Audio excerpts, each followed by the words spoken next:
I passed the FAA Part 107 Knowledge Exam with a 93%, and in this video, I'm going to walk you through exactly how I did it. If you've been thinking about getting your remote pilot certificate, but don't know where to start, stick around, because this video is for you. So what even is a Part 107 license? In short, it's the FAA certification that allows you to fly a drone commercially, whether that's real estate photography, commercial inspections, or really any time the exchange of money is involved. Without it, you're limited to flying recreationally. It opens a lot of doors, and the process, while it does take some real effort, is completely achievable. A quick note before we dive in. If you already hold a Part 61 pilot certificate and your flight review is current, there's actually a shortcut path that allows you to skip the written exam, but for everybody else, here's the full process. Before we get into the how, I want to be upfront about what you're signing up for, because I think a lot of people underestimate this. The Part 107 is a real, proctored FAA knowledge test. It's 60 questions, and you need a 70% to pass. The topics range from airspace classifications and weather to radio communications, crew resource management, and drone performance. If you have zero aviation background, some of this stuff is going to feel really foreign at first. Now that's okay, but it does mean you need to give yourself enough time to actually learn it. I went into this thing already holding a private pilot certificate, so a lot of the airspace and weather concepts weren't new. Even still, I put in 4 solid weekends of study before I felt ready. If you're coming into it completely fresh, don't be surprised if you need more time than that. There's no rush. Take as long as you need in order to feel confident. Now let's talk about money, because I like to be upfront about this stuff. The ASA Remote Pilot Test Prep book, which is primarily what I used, runs $24 on Amazon. The exam fee is $175, and your drone registration, if you need it, is $5. So all in, you're looking somewhere around $200 to get you through the whole process, which is not bad, honestly, for a federal certification, considering I think it costs over $10,000 for me to get my private pilot license. Okay, let's talk about the part that actually gets you through the test. The primary resource that I used is the ASA Remote Pilot Test Prep book. If you've heard of ASA, Aviation Supplies and Academics, they've been making pilot study materials for decades, and their Part 107 book is excellent. It covers all the knowledge test areas on the exam and includes practice test questions for every single section. Here's the study method I landed on, and I think it's a pretty solid approach. I would read through a section of the book and then immediately work through the practice questions for that section. Any question I got wrong, I would just highlight it. After finishing the entire book, I went back through all the highlighted questions and reread the relevant material, and then answered those questions again. Alongside the ASA book, I also read through the FAA's official UAS study guide. Honestly, the ASA book covers the material more thoroughly and in a more digestible way, so I'd treat the FAA study guide more as a supplement than your primary resource. But it's worth reading through at least once, especially the areas for crew resource management and aeronautical decision making. The third place in my study was actually YouTube.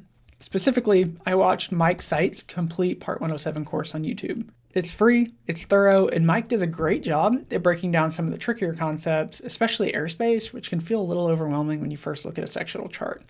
I'd highly recommend it as a complement to the book, and I'll drop a link to his channel in the video description below. Between the book, the FAA guide, and Mike's course, that combination is what got me a 93 on test day. Like I said, I had 4 weekends of studying, but your timeline might look a little different, and that's completely fine. The goal isn't to finish fast, it's to actually know the material. Alright, now let's talk process, and this is where I want to save you from the scramble that I had to deal with. Before you even book your exam, you need something called an FTN, which is an FAA tracking number. The way you get that is by creating a profile in IACRA. This is the FAA's online platform for managing airman certifications. If you were like me and have an IACRA from several years ago from your Part 61 license, you'll just need to log in, go find your number on the profile. Go to iacra.faa.gov, create your profile, and write down your FTN. That's it. It takes just a few minutes. Once you have your FTN, head on over to faa.psiexams.com to create your PSI account and schedule your test.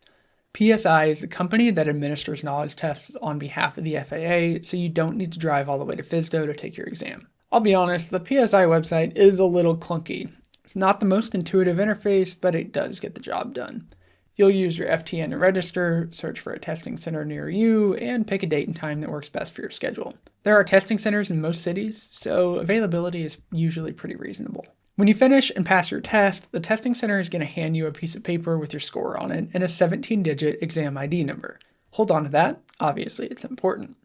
From there, log in your IACRA account and enter the exam ID and submit your application for the remote pilot certificate.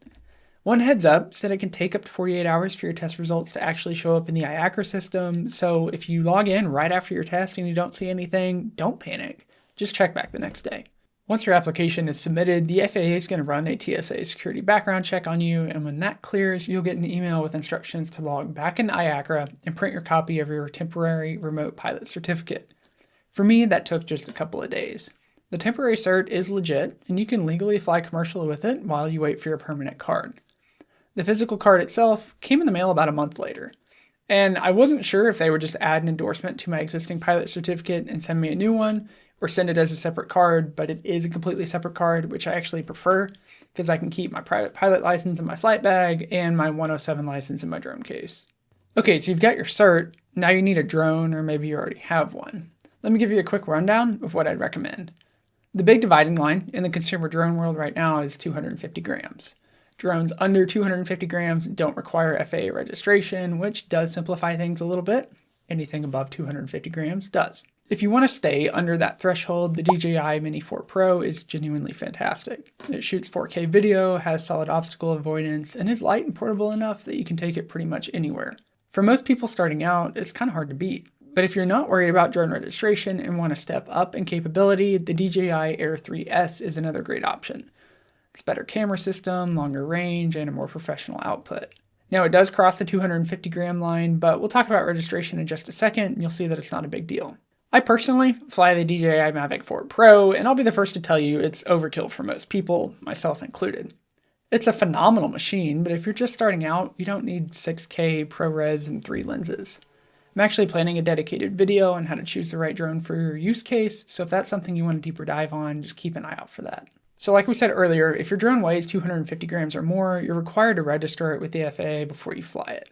This is done through the FAA Drone Zone website at faadronezone.faa.gov. The process is straightforward.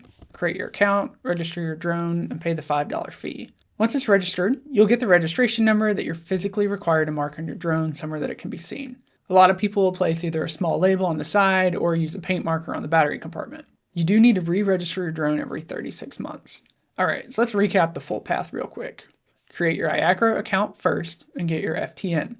Study hard, use the ASA book, check out my sites course, and give yourself the time you need. Book your exam through PSI, pass the test, enter your exam ID in IACRA, and get your temporary cert in your email. If your drone's over 250 grams, get it registered with the FAA Drone Zone. I want to leave you with this. If you have zero aviation background and all of this sounds like a lot, you're right. It is a commitment, but it's also completely doable. The FAA takes this certification very seriously, and so should you. Give it the prep time it deserves, and you'll be just fine. And if you're a current Part 61 certificate holder with a current flight review, look up the Part 61 exemption path. You'll get your Part 107 with just an online course and a sign-off. No written exam required. My name's Cam Carr. Thanks for watching this video, and we'll see you in the next one.